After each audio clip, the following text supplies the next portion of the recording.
Woohoo! Hi, everybody. Woo-hoo! What was that? Hi. Is that your deaf voice? Yeah. I don't even know what that sounds like. What are you Is that eating Yoda? now? Is that Three Yoda? Musketeer. A Three Musketeer with cream cookies or whatever What that have you eaten was. today?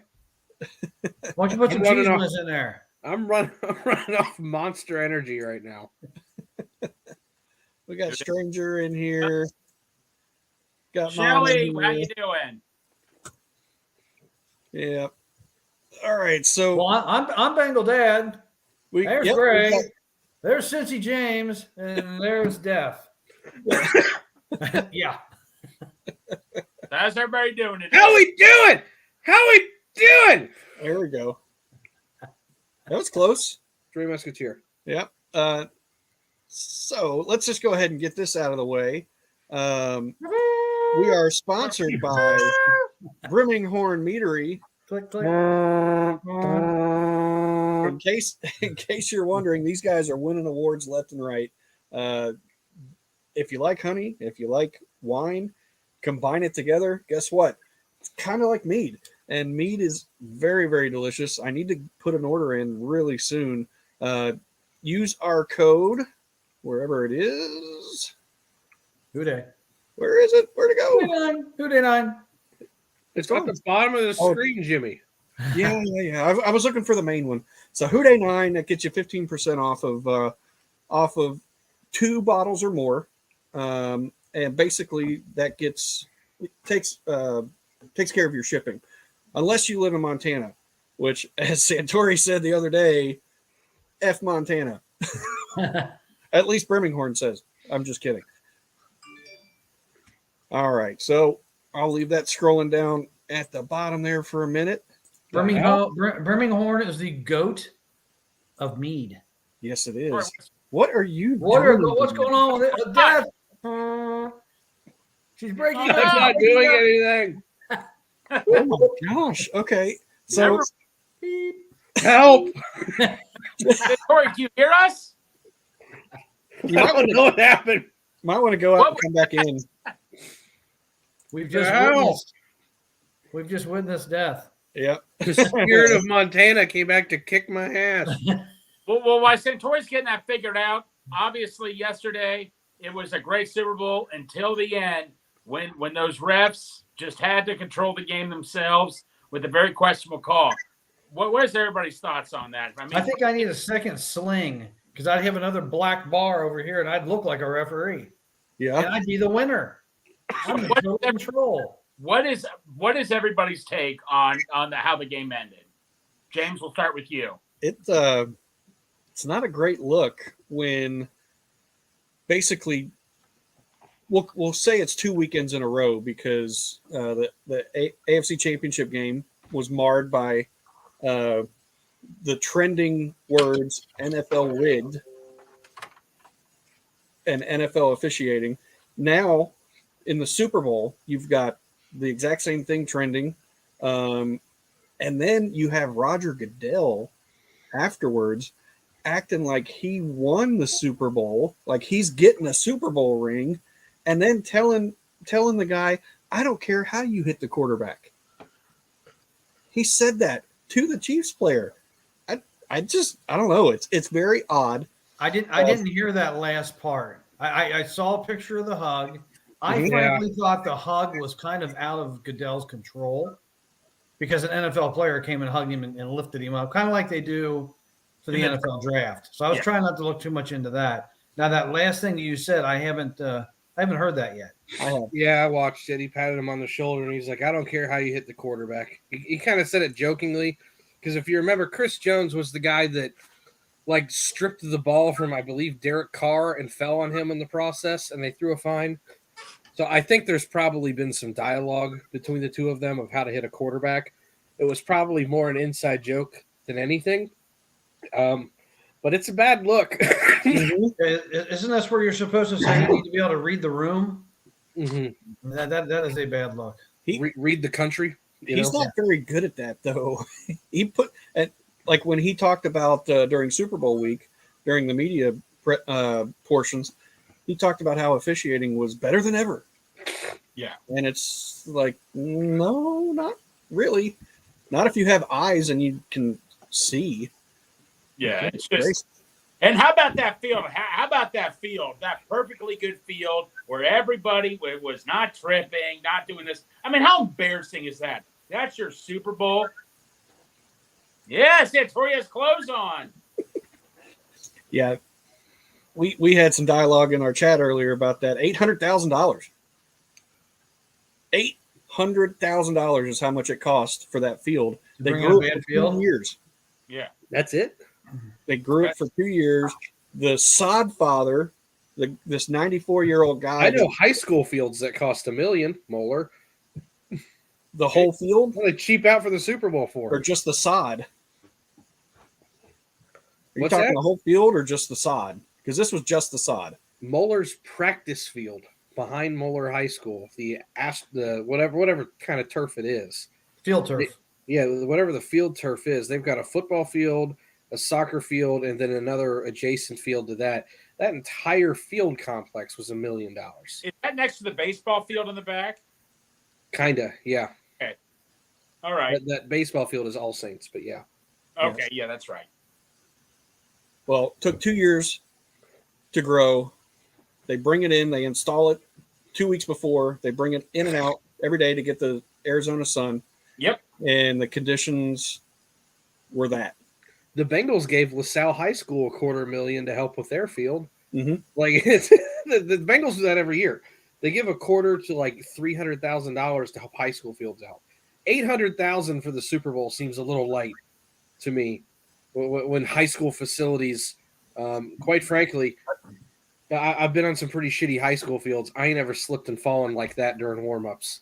And you know the NFL. We were just NFL. talking grass. Yes. That was strictly grass. It wasn't. It looked like I've been on some pretty crappy grass fields. No, looking at you, like a basketball court. looking at you, East Central, with your horrible ass grass field. It's still better condition than what they played on last night. Well, It the looked like hip. a basketball court. You know how basketball courts, like, it can be really slippery and they start slipping? That's what it reminded me of a little bit. I've never seen a thing such like this. Have you guys ever seen things such like this? Not in the Super Bowl.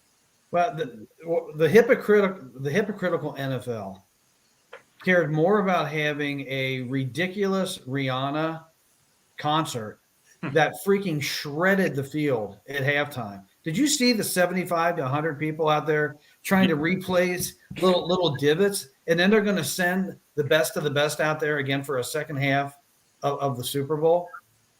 I don't understand the thinking behind some of this with the NFL. There's so much. It's all about money. The player safety thing is just it's so hypocritical. They don't give a damn who gets hurt. They really don't. They were playing the game when the guy died on the field. They were going to play the game still. They don't care about player safety. It's all about money. And now I'm going to go into it.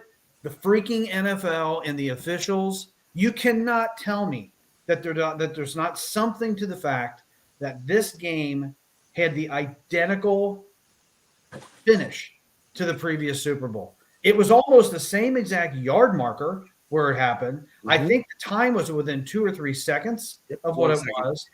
It meant the identical amount to both teams, and they call a flag or throw a flag that they haven't thrown the entire game when you know that there was tugging and pushing and grabbing going on the entire game.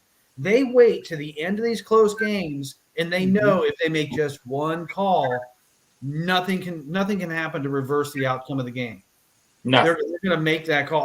I never want to say it about the NFL or sports that I really, really care about, but there's something corrupt going on. And Tim Higgins just about ripped a dude's head off last year, and that didn't get called, and he scored a touchdown on that same play. And then they called that ticky-tack foul at the end on Logan Wilson, just like yesterday. It was just so eerie. I'll give you another play. Last week, even though it didn't matter that much, Burrow, near the end of the goal line, literally after he throws the ball, way after the play, gets shoved to the ground where a ref's standing right there. And he looks at the ref like, what are you doing? I mean, the guy intentionally hit him. It wasn't an accident after the pass or anything like that. He intentionally hit him to the ground with the ref standing right there. I mean, come on. We almost saw Big Savage Greg there. When's the last time you ever saw pass interference or defensive holding on a receiver and the receiver not react at all? Like nothing ever happened. Juju did not turn around. He didn't raise his hand up. He didn't say, "What the hell?" He didn't do anything. He just carried on his route. The ball was way overthrown. He didn't turn around to look at the official afterwards. It didn't affect him at all. Was it catchable? Was the ball even catchable? This is all that was. On holding, it doesn't matter. Holding, it doesn't matter. Yeah, on holding doesn't matter where the ball is. But my point is, he didn't get held. No. Cooper Kupp did not get held. Juju Smith-Schuster did not get held. There's something going on. Yes. Well, I mean, let's think this. Is it because of the passing of the torch they want to give it to Pat Mahomes? I mean, what kills me is you look at all these Bengals games in the past, they have broken playoff records, TV records. I just don't get why the NFL is against the Bengals. Is it because they want to see the passing of the torch from Brady to Mahomes? Is that what it is? Well, if they wanted that, they would have got the Bucks in the Super Bowl. I'm not sure if it's the NFL. This could be individually paid off referees. These guys they're professional. You know, they're attorneys. These guys are usually pretty high up professionals. They're used to dealing with people with a lot of money, and they're used to talking to people that are influential. It would not surprise me if somebody gets in their pocket. Yep. It just would not surprise me. How could anybody ever prove it? One little call that's a call that could go either way. They're looking for that fringe moment. That's what it looks like to me. Like the I hate to think that way, but that's what it looks like. Tim Donaghy in the NBA. Yeah. Santori, so you're always a real. There's times I've had disagreements with you. That tippy toe past T. Higgins, I think we all know we were at the theater. I shouted at you saying, "You're full of crap, Santori. You don't know what you're talking about." I'm like, he needed his ankle down. No, but being a realist, was that the right call? No, not at all. Here's the thing. It happened behind the line of scrimmage. You're allowed to hold a receiver behind the line of scrimmage. 1 yard behind the line of scrimmage. You're allowed to have contact with the receiver within 5 yards. You're allowed to grab a receiver's jersey as long as you do not impede or redirect the receiver. The fact of the matter is he grabbed the receiver in the middle of what's called a whip route, where he has an inverted route where he's cutting back outside. The contact between Bradbury and Juju Smith-Schuster did not affect, impede, change, redirect anything with Juju Smith-Schuster's route, and the initial contact happened behind the line of scrimmage within the 5 yard safety zone. But by literal definition of the rule of that penalty, there's 4 or 5 different ways you can disprove that it wasn't holding. It just wasn't. Logan Wilson's was more of a hold than that. And I know there's an inverted view from behind the end zone where you can clearly see the jersey being pulled, and that's what the refs look at, and that's all fine and dandy. But at the end of the day, if it didn't impede the receiver, they're allowed to touch. They're allowed to have contact. They're allowed to hand fight. They're allowed to hit. And I don't know how many times I've ever seen it in my life where there's been a screen pass behind the line of scrimmage and B.J. Hill, DJ Reader, whoever, is able to bear hug the running back because they're behind the line of scrimmage, and the quarterback just has to dirt the ball. If contact happens behind the line of scrimmage, and it was 100% clear that it was, it doesn't matter. There are 3 or 4 different things that disprove that that's a holding penalty. As a defensive backs coach, I would have been irate if that was called on my guy. And I'll put this out there because people probably think I'm just a bitter-ass Bengal fan. If the script would have been flipped and they would have called that on Kansas City, I'd have been just pissed off. It's not a penalty. That's a trigger word, by the way, script. Whatever. Yeah. No, It's by rule, by definition, by placement of everything that was going on. The only other thing that could have happened to definitely not make that defensive holding is if Mahomes would have left the pocket. Everything about that was clean. You are allowed to grab the receiver. You are allowed to run with the receiver. You're allowed to hit the receiver, especially when the receiver's route initially goes behind the line of scrimmage. That's just read the fucking rule book. There's 265 pages of it online. It's a wonderful PDF. You're allowed to go read it. Should you be allowed to challenge bad calls like penalty? No, absolutely not. The games would take forever. Okay. Here's the deal. As much as I'm pissed off about a bad call, bad calls are part of the game. I told my dad this last night. It's the beauty with having umpires in baseball. The human element of error takes place. You hate that it takes place on the biggest stage on something very fringe like that.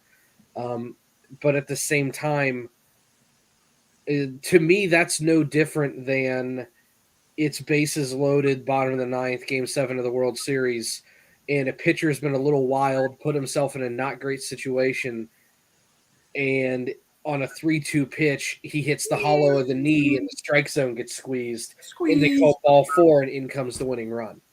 You can argue the call all you want, and, I will.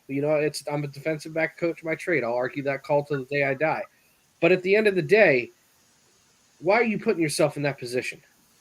We want to bitch and moan about that, but I guarantee you Jalen Hurts is thinking every single night for the rest of his life, if I just don't drop the ball and give them 7 points on a fumble return, we win the Super Bowl. I guarantee you the Eagles punter is saying, if I don't kick a low-line drive to Kadarius Toney and my guy's time to get down there instead of give up the longest punt return in the history of the Super Bowl, that game goes differently. The Eagles offense outscored the Chiefs offense. Mm-hmm. The Eagles defense gave up less points than the Chiefs defense did. At the end of the day, officiating sucks, but you got to do enough to win. Can I chime in, son? Sure. I agree 100% with everything you said, because everything you said happened through the course of the game that was not impeded by a ridiculous call from a referee that made it impossible to recover from his call. I think every play inside 2 minutes should be reviewable. You can't recover once you get to the final 2 minutes of the game if somebody does that. I might agree with that. I mean, because you can't challenge inside 2 minutes. It's all no. For some reason, it's taboo to challenge inside 2 minutes. I think everything should be subjected to NFL scrutiny from the eye in the sky. Something needs to happen in 2 minutes. Was that a catch by Devontae Smith? When they got to remember the play. I don't think so. No, where he trapped it on his helmet. And then his toe was barely down on the ground. No, that was Goddard. That was Goddard. Oh, that was Goddard. What was? No, Devontae's. No, that one was. No. That was 2 feet down, but not a third. You got to have a 3rd foot or a football move.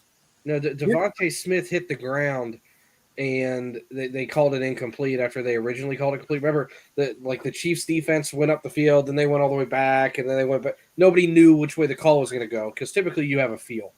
I initially said incomplete because there's a view straight across sideline to sideline where if you watch him hit the ground, there's an NFL logo on the back third of every single ball, and the logo made a complete spin that you could see. The entire ball rotated. I watched that logo move about 180 degrees. You can't tell me he had firm control of the ball if the whole fucking thing is spinning in a circle while he's on the ground. To me, that's you have no control. Once you hit the ground, you have no control. That was enough for me. So you guys were talking about the eye in the sky. Aren't they using that all the time during the Super Bowl? Because they're talking about it on the broadcast.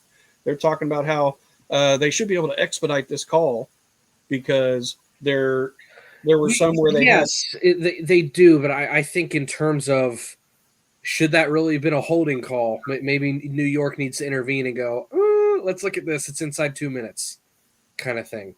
Every single thing should be up to review in 2 minutes. Every single play should be watched. Because you don't have time to recover. No, that's why you don't. But then there's the inverse argument of if you've put yourself in a position to where one play inside 2 minutes ends the game, you didn't do enough. But then there's the inverse to that. That says every single game in the NFL comes down to one score. Yeah, I never agree when people say that kind of stuff. You shouldn't be in that position. Philadelphia was in the same position as Kansas City was to win that game, and they got the position to win the game taken away from them. They had them in 3rd and 9 or 3rd and 8. That's right where they wanted them. And then and a incomplete pass, eerily similar to something else. There's just something was not straight up about that. You can't have 2 Super Bowls in back-to-back years in the same exact way. It's impossible. That's just not anymore. No, not anymore. I can't wait till next year's Super Bowl. Just turn Don't turn it on until the final 2 minutes. Let's have a bet on which referee is going to throw the phantom flag. Let's make that a prop bet. Well, you know what? The Chiefs said they were keeping their core together, and they showed a picture of all the refs keeping their core, and I thought that was pretty good. Yeah, I saw that. You know, there's also something to be said about how these are the all-star referees that are reffing the Super Bowl, and they haven't reffed games together before. Again, these can all be all-star referees, but somebody can be in your pocket too. Yep. Well, I think that's what's happening. The other thing about it, and you alluded to it earlier, a lot of these guys are attorneys like Ed Hockley, or some of them are doctors or school teachers or whatever. Yeah. Stop paying them $40,000. Pay these guys $100,000, $200,000, whatever it takes, full time, all year round. This is your crew. This is who you're going to be with the whole year, and you're going to go AFC to NFC. AFC, you're just going to bounce all over God's green earth, but you're going to be with the same crew. These guys, we want to talk about like education reform all the time. Well, there needs to be officiating reform. You can't have part-time officials that do this just for fun. And I'll put this out there right now, and I'm not going to name any refs or name any names, but if you ever get the opportunity to meet some of these officials out on the street, they will tell you their favorite team, and you will hear things that would make your stomach turn. Dang. These guys are not as ironclad for the shield as you would hope that they would be. And that's really, really disappointing. Talk about Ken's comment here. Players are asked to uphold the shield of the NFL and accept responsibility when they screw up. The refs are no different, but for some reason they aren't. Yeah, I'm all for fining the refs if they fuck something up bad. Yep. A player, if he does a hip thrust in the end zone like Jamal Williams, is a $13,000 fine. The ref causes catastrophe at the end of a Super Bowl, and casinos lose all kinds of money or make all kinds of money, and the mafia's running around. Philadelphia's in riots, and that guy just gets to go home and collect his game check and act like nothing happened and show up to his day job tomorrow. He sends the whole freaking world in a frenzy. Nothing. Jamal Williams, fucking Joe Mixon flips a coin in the end zone because he's pissed off at a ruling, and he gets a $15,000 fine. You guys ruin a Super Bowl, and there's no accountability. Instead, Roger Goodell's down there freaking bear hugging and dry humping all the Chiefs players, saying, "I don't care how you hit a quarterback." All right, that's a great look, Raj. Yeah, that's really great. How about that one? How about that? I mean, just amazing how he was hurting all that. All of a sudden, boom. I mean, how heroic was that, Chad Henne, we're at the silence. All of a sudden, he's like, I'm going in. What, Roethlisberger 2.0 out there? Ow, my ankle that I can play fine, and then as soon as the camera's on him, he limps. Yeah. You can tell when he doesn't think he's being watched because he looks fine. Yep. Go back and watch that entire broadcast. There are times where he's going in and out of the tunnel, going to the locker room, doesn't think anything's on him, and he's skipping up and down, walking next to guys, no fucking problem. He's scooting down the field every time he has to, no fucking problem. But the minute he makes a play or something doesn't go right and he's got to come off the field, he acts like his ankle got snapped in half. He's just the next glory hound. I respect the arm talent, and it pains me because, Dad, you remember how freaking high I was on the draft coming with this guy. I mean, I was telling Greg this on the phone yesterday. I don't think he believed me. What did I tell you when I said Mahomes was coming out? Oh, he was going to go in the Hall. Yep. I said he was going to be a Hall of Famer before he even took an NFL snap. And it kills me because he was my favorite player I'd ever watched in my life, and he's a fucking glory hound. Yep. So what do you tell the Bears who took Trubisky? I told Dad during the draft that there were 9 teams that made drastic mistakes. How's that John Ross pick looking now? Don't rub it in, Santori, okay? It pisses me off. I can't stand when the stars of the league act like they're... Look, I guarantee you he's got a high ankle sprain, and I guarantee you it hurts. I guarantee you he has Toradol in his ankle right now. I guarantee you he had some kind of legal, and I'm going to say legal, PED or whatever he had to help him get over the pain. The freaking ibuprofen on steroids that those guys get. Mm-hmm. I'm sure it hurt. I'm sure during a play when you're processing everything, you don't necessarily feel it. But when he's over on the sideline carrying on like he's been fucking shot, dude, you've got a twisted ankle. I watched Joe Burrow's knee get snapped in half in the fourth quarter of the Super Bowl last year, and he waved everybody off, stood back up, and still tried to lead a game-winning drive and didn't say a fucking thing about it. There are people with grit, and then there are showboats. There are people with pride, and then there's someone that's a baby back bitch. And I hate the fact that the most talented quarterback in the league is a glory hound bitch. And I hate it even more because he was my favorite quarterback coming out of the draft. Santori, that's interesting. You point that out because remember LSU in the championship, that dude for Clemson took a cheap shot at Burrow, and we found out, didn't he have like cracked ribs or something? He played through the rest of the game. He was in pain at first, but he brushed everybody off. He said, "Leave me alone. I'm fine." He zoned in the game. Do you remember that? I think it was the championship game against Clemson. I'm guarantee Burrow's had all kinds of injuries that you don't know about because he doesn't run his mouth. I want my baby back, baby back, baby back. I want back, baby back. Burrow occasionally wears a flashy T-shirt that gets people all hot and bothered. A bucket hat. Oh, no. Oh, my God. Burrow doesn't run his mouth. He doesn't act like he's hurt all the time. He just goes out and fucking plays football. He understands his job. Yeah. And you look at Mahomes, it's his whole fucking family. His wife's the same way. She's the most annoying person, I think, on the planet. Brother, maybe. Well, brother's up there. Dad's fucking cracked out on whatever he's doing anymore. God forbid. I mean, I got to ask this question, and now I'm going to get personal. You can't choose your brother, but why the hell did he pick her? Oh, my God. Really? Think about it. Jesus Christ. He could have anybody in the world. Why her? I'll say this. I'll say this because I'm not one to judge relationships. I just think she's the most annoying person on the planet. He's got to be loyal because they've been together since high school. So and this is the thing with Mahomes. And I'm bitching about him and I'm bitter. Unbelievable quarterback. He's going to the Hall of Fame. Yeah. He's going to go down as one of the top quarterbacks in the history of the NFL. Absolutely. I'm a bitter bitch right now. It is what it is. I love Mahomes. I always have and I always will. Mm-hmm. He's probably a fantastic guy. I just can't stand guys that milk injuries. No, I can't. It's the one thing that's going to drive me nuts about him. What was your take when remember when Baker, he like went on Twitter telling everybody, I've been playing through this, I've been playing through that last year when he was with There's no difference. Joe Burrow had his internal organs rupture before the season and said, I don't care, and kept going. No, I talked to a guy when he got his appendix out. He said it took him like almost a month or two just to get back to normal. And Burrow was on the field like, 3 weeks after that? I mean, that's ridiculous. Yep, 3 weeks.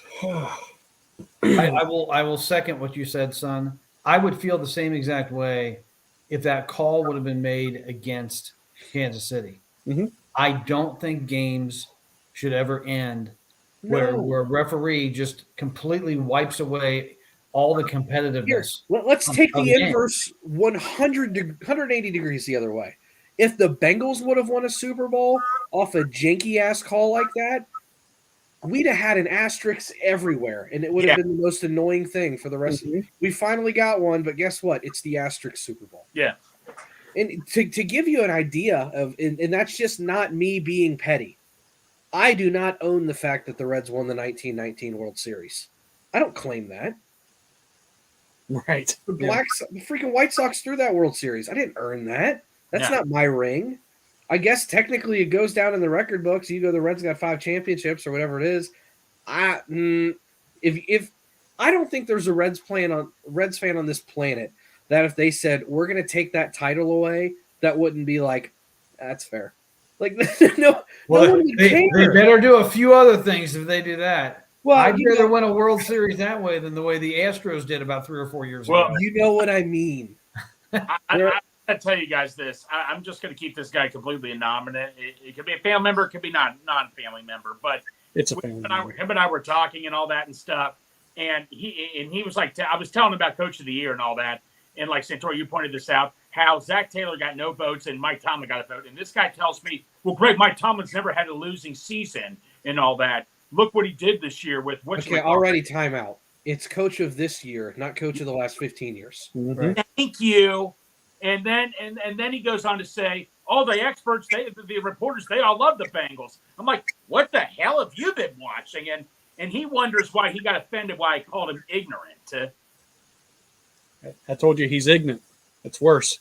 Ignorant. And Santori, is that? I mean, like Santori. I mean, with the exception of Kay Adams, is there anybody else you know that's been respectful of the Bengals? Because I sure as hell don't. Dan Orlovsky.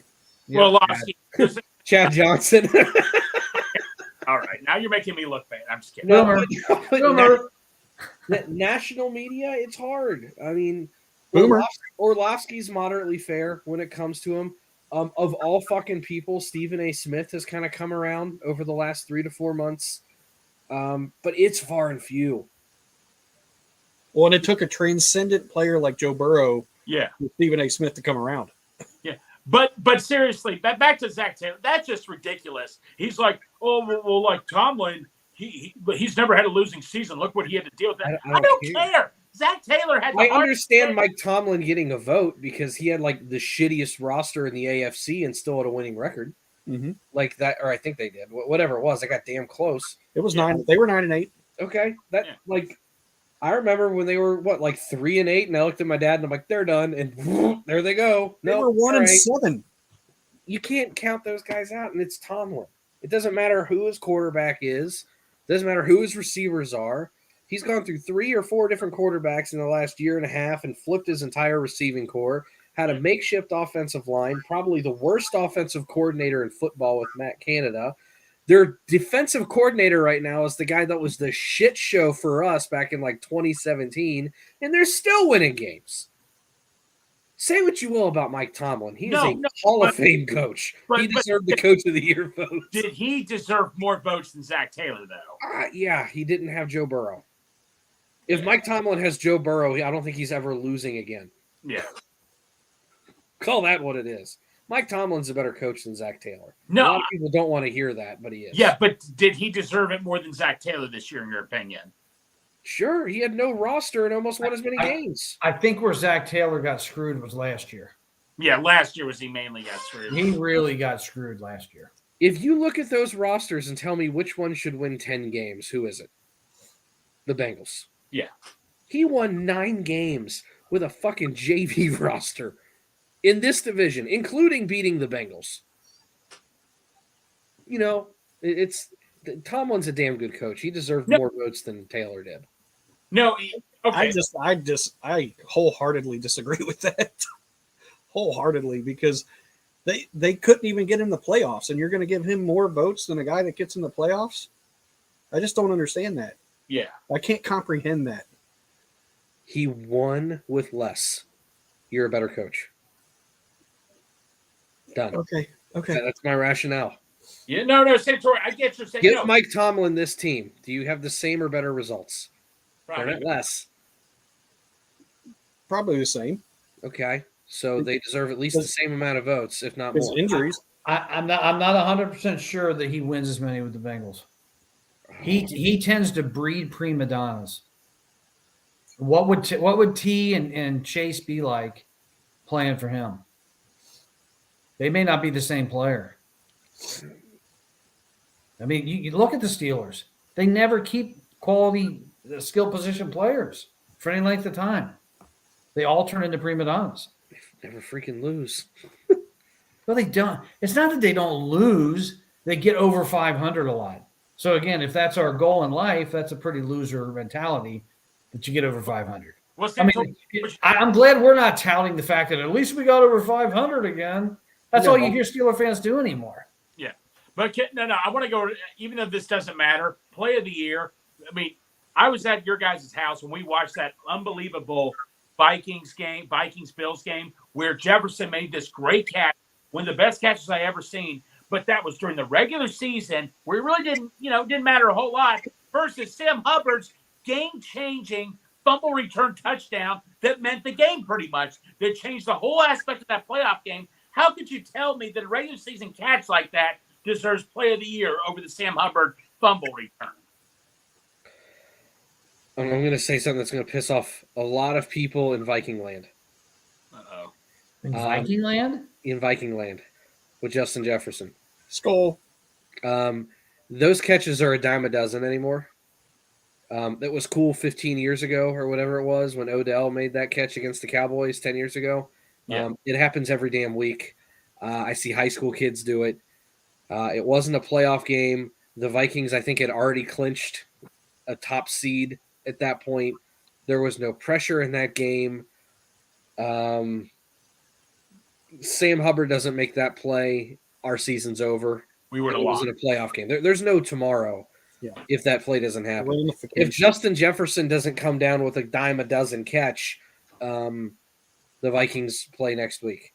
If Sam Hubbard doesn't have the longest fumble return in a goal line stand situation in the history of the Bengals franchise, In the playoffs. our season is over.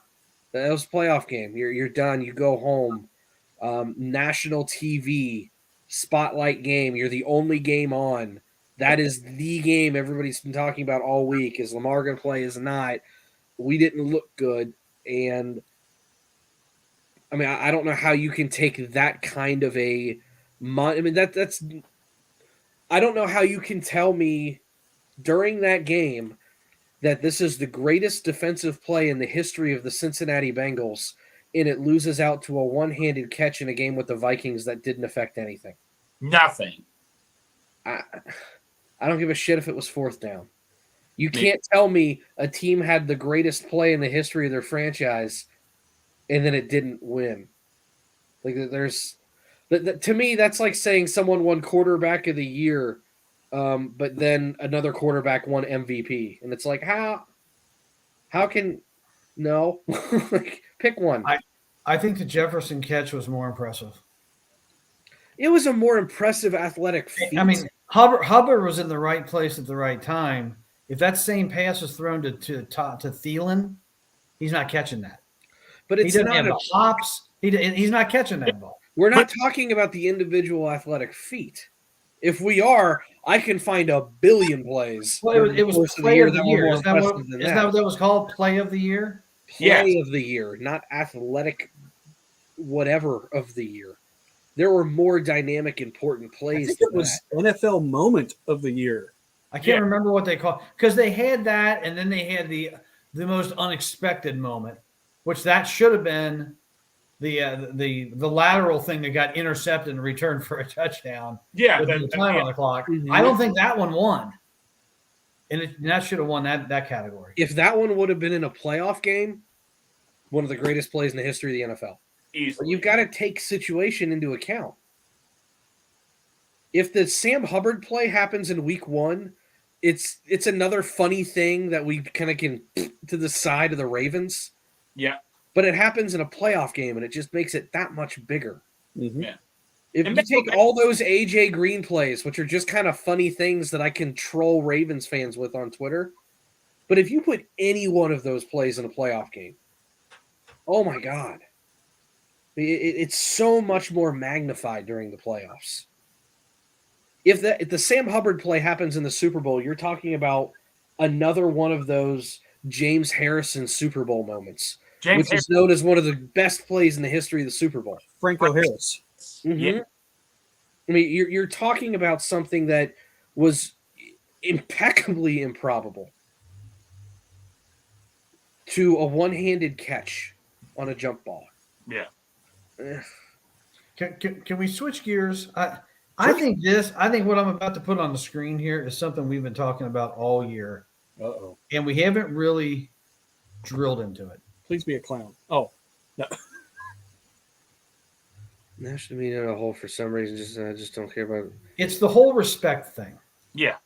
What are the Bengals literally going to have to do? I'm trying to think. When it's This is kind of like the Detroit Lions.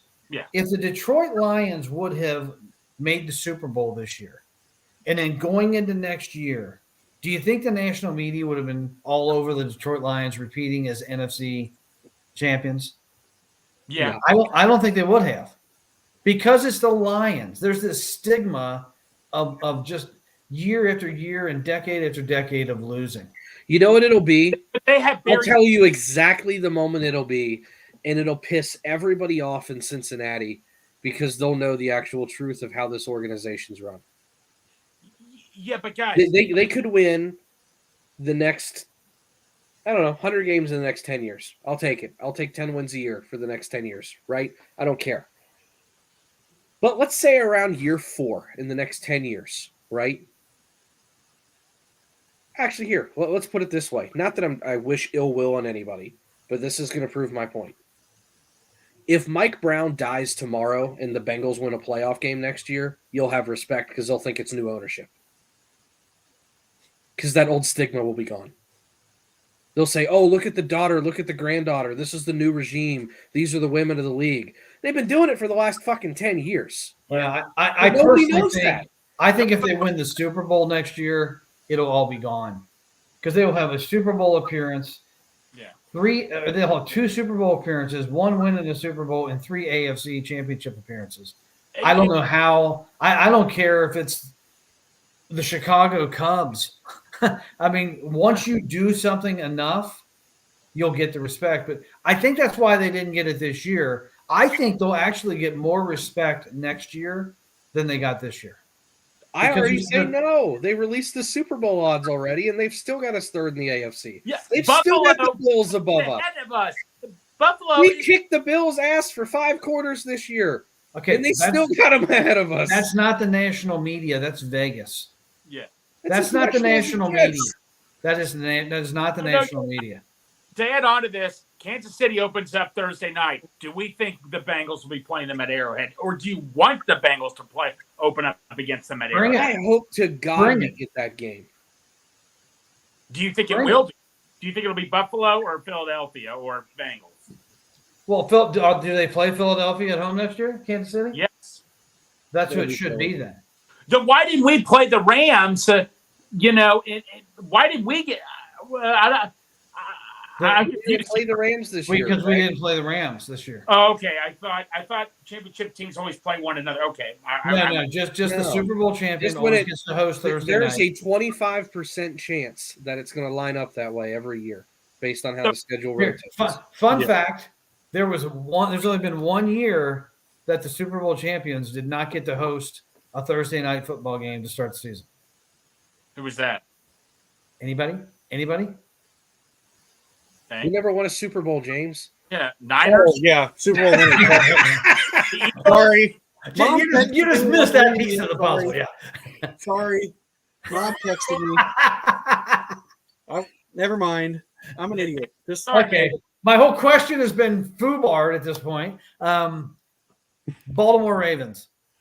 The Baltimore Orioles would not shift their baseball schedule to accommodate the Baltimore Ravens. One of the worst teams in the last 40 years of baseball. Yes. Fun fact. What were we talking about, though? I don't know where we were at this point. You were asking about Thursday night. We're just talking about getting respect. But not to even switch gears even more. Do you think the older generation Reds fans are finally coming to the point? Hey, we're not that good anymore. Like, do you think people are finally going to start to say, I don't care about going to games anymore? Or do you think people are going to be that stubborn and still live by the past and keep going? I don't think they're living by the past. I think they still love the game. Okay. And I think they're going to go because it's still 75, 80 degrees. It's 3 hours of just forgetting life. And you're there with either you're doing the scorecard or you're eating peanuts or drinking a beer. Whatever you're doing, that's why it is the national pastime. It passed time away. It's what it does. There's something to be said. There's something to be said about a perfect summer day sitting outside just watching a baseball game. That is, if you're into the competitiveness of it or not, there's zero stress, especially when your team's not great. There's zero stress about going to Great American Ball, even when the Reds are really good, because they've had years where they're pretty damn good. Even in the years like 2013, 2012, 2010, if you go to a Thursday game, 12:30 business day special, 75 degrees outside in May, it's one of the most relaxing things you'll ever do, whether they get their ass kicked or not. It's just easy. People will always go to baseball games because of that. It's the city metropolitan's version of just having a day at the park or a day at the beach. It's the only major sport you can do that in. Right. Yeah. There's you no just kick back with your player family. You got the cool breeze. You're not standing up because everybody in the crowd's up. It's not like it's a World Series game. No, it's not, man. No. Baseball, you get cheerful every now and then when there's a big thing coming, but no, compared to football, basketball, hockey, not even close. No, so I mean, I don't think. I think the older generation, and correct me if I'm wrong, Dad, older generation up there, thanks, buddy, has already come to that realization. Come around like 2004. I mean, I can remember just sitting there watching D'Angelo Jimenez swing and miss, and Dad going, "This guy fucking sucks." Just want nothing to do with it. I think truly all the old generation can do is try to keep the younger generation somewhat in tune to it, just in case, as I used to always do with you, son. And I would tell you, you are not going to believe what it's like if the Bengals ever get to the playoffs and win a playoff game. You will not even understand the frenzy that happens. And now we've experienced the last 2 years. So you'll get to tell your children that if we go on another 25-year terrible run of football. God, I hope so. Bengal Dad, back to your statement. Do you think the younger generation has any interest in baseball? I think it's like either football, soccer. I know the younger generation does. Do you think baseball's losing its touch? Seriously, I think it's appealing more to the younger generation. I think it's losing its touch with fans like myself, because I mean, all they're doing is they're promoting the bat flips. They're promoting. I don't even know what they're promoting anymore. I don't like it. I don't like the 3 outcomes that they always talk about. You know, the home run, the strikeout, or was it home run, strikeout, walk? Is that it? 3-3. That's beer league softball to me. I love runners that go first to third on a hit to right center field. I love watching Pete Rose go in to hit first at third. I like Joe Morgan dancing off first base, and is he going to steal? Isn't he? When's the last time they showed a split screen on TV where you got a guy leading off first base? Is he going to steal or not? Or are they going to call a pitch out, which nobody even knows what a pitch out is in baseball? I don't think there's been an official pitch out in 5 years in Major League Baseball. They don't even do it anymore. Well, James, let me ask you a question. I mean, you with Mason and all, you'll still take me, even though you're probably disgusted with the Reds, you'll still take Mason to a game, right? Because it's still a great traditional thing to do with your, take your kids to a baseball game. I mean, that's like you guys were just saying, it's a very big tradition to do, especially in Cincinnati, right? I would be significantly more tempted to take my non-existent son to a Dayton Dragons game right now. But James, yeah, you get what I'm saying, right? Yeah, I definitely. I mean, we go once or twice a year, and we also go to the Lexington Legends here in town, cool. Which Brandon Phillips is a part of. Don't know if you guys know that or not, but he's like 100 years old. No, I mean, he's like part owner, if I'm not mistaken, as well. Probably. But the thing is, my son loves the Reds and doesn't care about any of the other stuff. So I don't bring that up with him because I don't want to ruin anything. With that. So I don't talk about that stuff with Mason because I want him to enjoy it just like the kid that he is. I want him to enjoy it. So we talk about the players. We talk about what's happening during the game. We don't talk about all this other stuff. You know what? Great old saying in the movie Little Boy. You okay? Sorry. I don't know what happened. That's not why I put that on there. No. I know. You know what, Santori, before you explain, James, you can agree with me. At least explain to us what happened, because I have no idea. But all I put on there was Buster freaking Posey, because oh boy, who was it? Jay Lack said it all started with not being able to block the plate anymore for collisions because Buster Posey broke his leg. He's laughing about a joke he made 15 years ago when we were at a Reds game, and Buster Posey's catching, and the ball where are the diamond seats, by the way? and it goes up and it hits him right between the legs, and he says he got busted right in the Posey. That's what he's laughing at. That was his little joke, and you can't get over it. But you know what, Jay? I had a few of those good ones. Yeah, but you can agree with this quote. I forget who said it, but this is the best quote ever that defies everything. This one guy said, baseball was made for kids. Grown-ups don't screw it up. I mean, that's what it is.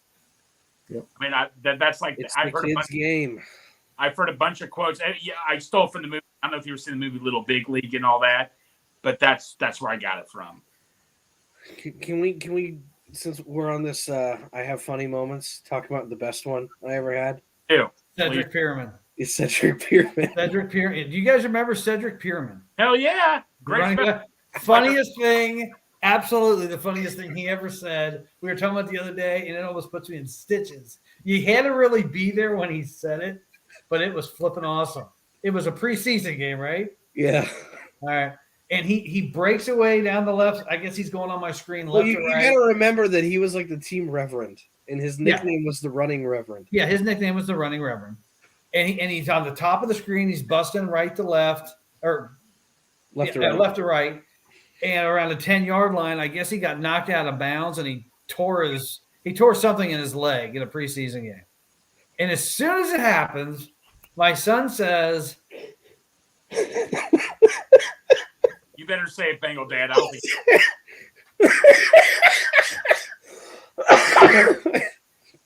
is that he's just a reverend now. He ain't running no more. Oh my gosh.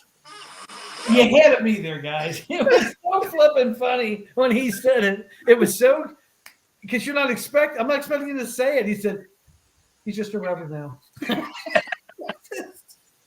I've had some really, really mean comments over the years. Yeah. Yeah, that's a pretty mean That one. was back when you didn't care what you said. Yeah. Like me with Mahomes and his wife and all that bullcrap. I used to be pretty violent during games to watch. You? Oh, I used to be really bad. I used to get in fights in the stands. It was bad. Well, you never got into a physical fight, did you? I'm going to decline to say. Oh. I've had some moments. Was it Cubs fans? Because that would explain a lot. Of Cubs fans are. I hate going to games with Cubs fans. When I was in 8th grade, this one's not physical, but when I was in 8th grade, we were playing the Browns, and there was this older couple in front of me. I say older, I was probably 14. They were probably middle-aged, and they were sitting there in all their Brown stuff, and I was being an absolute jackass every time we did something right. And then we fumbled or something. And the guy turned around and looked at me, and he was like, "Oh, take that." And I was like, shut the fuck up. And he turned back around. And the next play, they threw a pick. And I was like, "Take that! There's your fucking first down now!" And his wife started crying. He got up and left. I've had some not super proud moments. Did we win that game? Oh, yeah. God,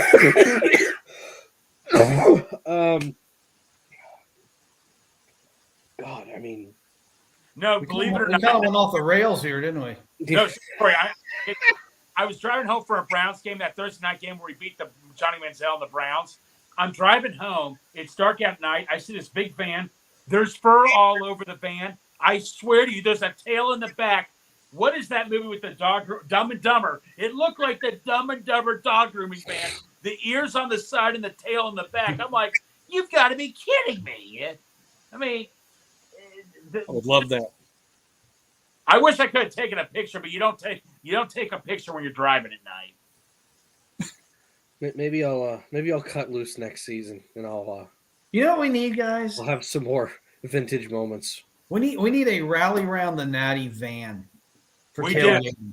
Like a Scooby-Doo type van. We need to promote our podcast and have a rally around the Natty van. Listen, I know a car establishment selling a 20-passenger van right now. that if I would have hit my forget parlay, I the would have. van. It needs to look like an armored truck. It is an old sheriff's bus. It's pretty darn stable. Will there be food in the van? Yes, I got you. What kind of food? No. What do you fucking want? I got it. Will Burger King be in the van? No. Oh. We need some Riverfront stadium seats. They need to just mount them into the floorboards. Away we go. Hey, and we'll call buddy, and we'll call it the Bill Hall van. Oh my God. Oh, we lost. I'm kidding. You just killed all the momentum. I'm kidding. He'll never buy it now. I've been trying. I just can't believe you guys. I have been trying to get him to buy some kind of UPS or ice cream. There was one year I think he was kind of close and he just didn't do it. But the more we keep winning, the more he's. No, there was a van at the dry cleaner that the owner parked there, and he said that he was going to sell it. I was all ready to buy it, and it was an old Brinks truck, and it was all bengaled out. Yeah. I thought this would be awesome. That's a badass looking Bengal mobile and language. Hey, that's really good for a tailgate mobile is a ambulance truck. Well, buddy, think about it. To get to the lot, you put the lights on. There's emergency. You got to get to your parking spot. I mean, it'd be perfect. Yes. I mean, no, that's what we need to do. I like where this is going here, man. But yeah, no, we need to get everything in there. I've been trying to get him to buy one for a hot minute. Why don't we get a bus or something? Does everybody know a bus that we can buy? I know one we can buy right now. $15,000 parked in an abandoned Fiat store. Abandoned? Really? An abandoned. Can it run? Oh, it's great. That's just. Isn't that all Fiat stores? Ashley, stop it. Yes, Ashley. Thank you. That's what I'm talking about. It's I'm gonna find the listing for it. It's all there. Right. Tom Brooks is trying to pour water on the parade. Illegal. I bet you illegal means for the mounting the red seats in the back of the thing.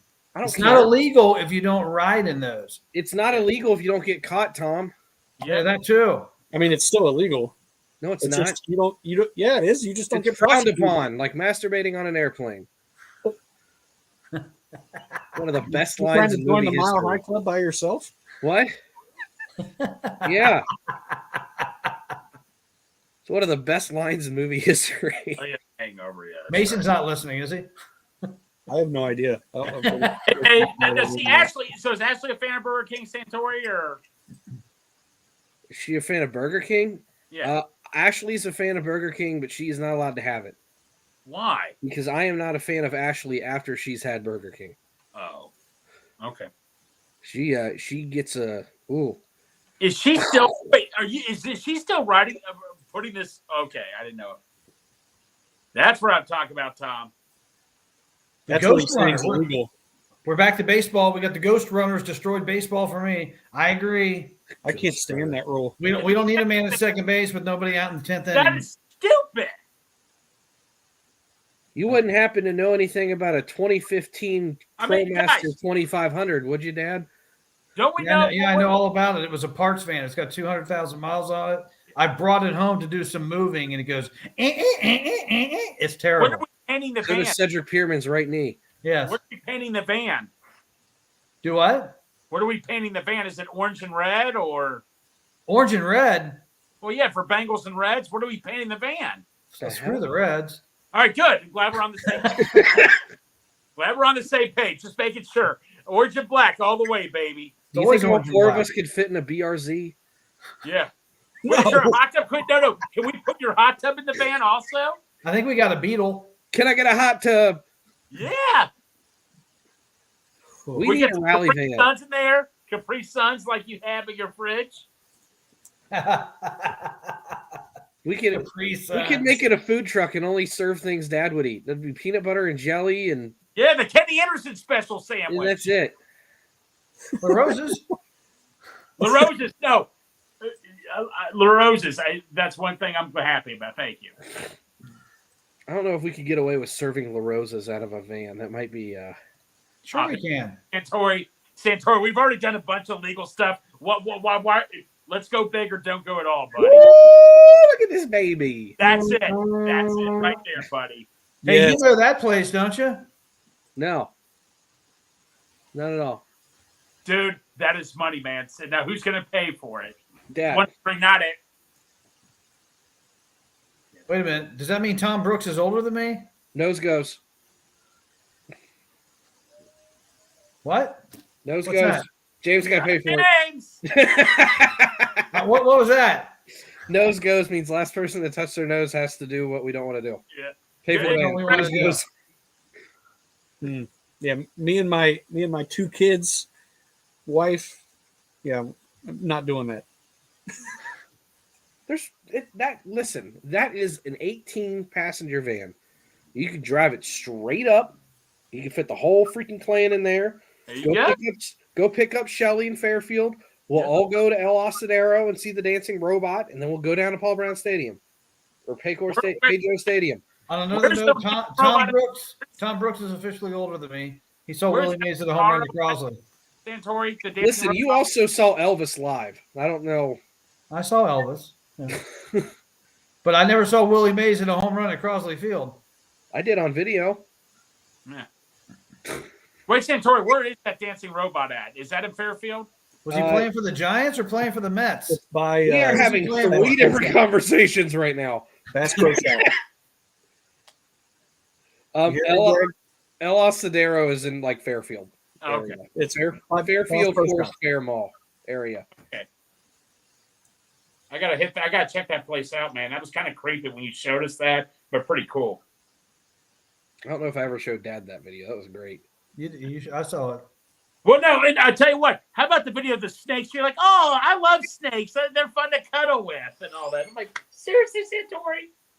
The snakes. I don't. Dad, have I ever showed you that picture? No, I don't want to see it. I don't. Where's my phone? So we were at my sister-in-law's house. Okay, Tom Brooks wins because I wasn't Jesus around. Christ, Tom! I wasn't around at 62. JFK in West Virginia. I had beers with George Washington. The sun may not always shine, but the people do. What are you doing, Stan? Get in my phone, Greg. I gotta show Dad Oh, a picture of a snake. We'll make it fast. I'm about to turn into a Oh, the something snake. here. Oh, I got some TV watching to do. That doesn't involve referees. I need to go to bed. I'm still recovering. yeah, no, dude, I haven't slept all day.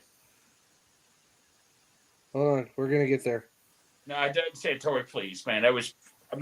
That's great. You have no fear of snakes, but man, I mean, I was a little hesitant beforehand. I'm not gonna lie. Yeah, but I don't care how. I don't care if you offer me $500. Once it slithered up my nose, I didn't really have a choice. Oh,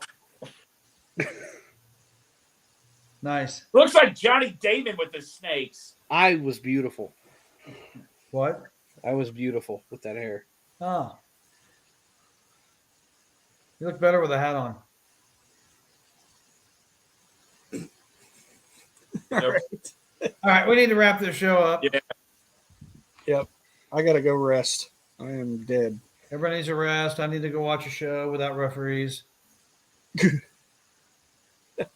Go hurt or go home. Who's got a herd on? I've got a herd on. I got you guys all beat the China spy balloon and saw it shot down too. Great. I saw something, and I don't even know. It was just a TikTok. I may have sent it to James. It said China next week when we send over our spy balloon. Oh yeah, you sent it over. It was a Budweiser blimp going over China. I saw that. Yeah. Yeah, it was great. Oh, Oh, oh my God, Tom! We are. Marshall. He said he still lives in Huntington. I saw that. Don't go to the West End. Oh, by the way, Stay on no, the in East honor of Side. Marshall. Hey, Randy Moss did turn 46 today. The best Marshall football player of all time. No, he's not. Not Chad Pennington. Rogers Beckett. Thank you. Oh, stop it. Didn't Chris Crocker go there too? Betty Yeah. freaking Crocker did. Betty Crocker, he went there. Byron Leftwich.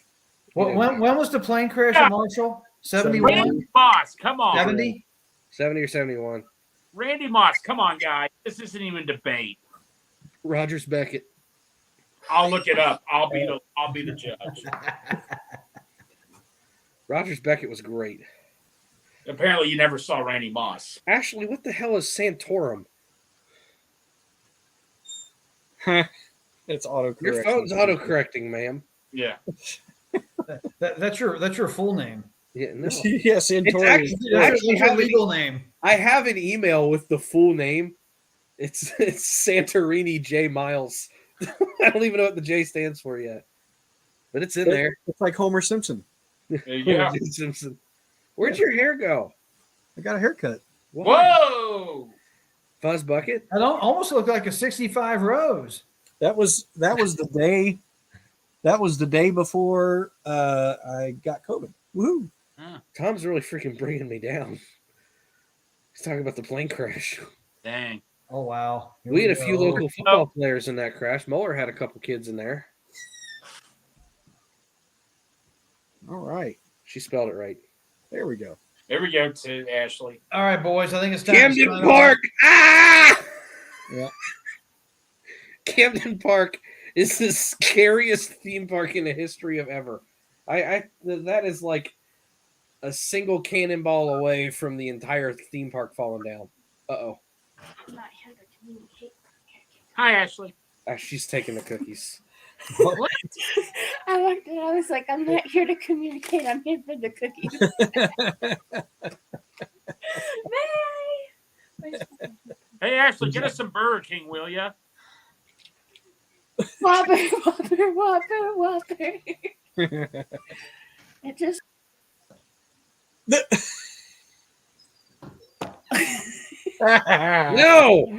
Bye.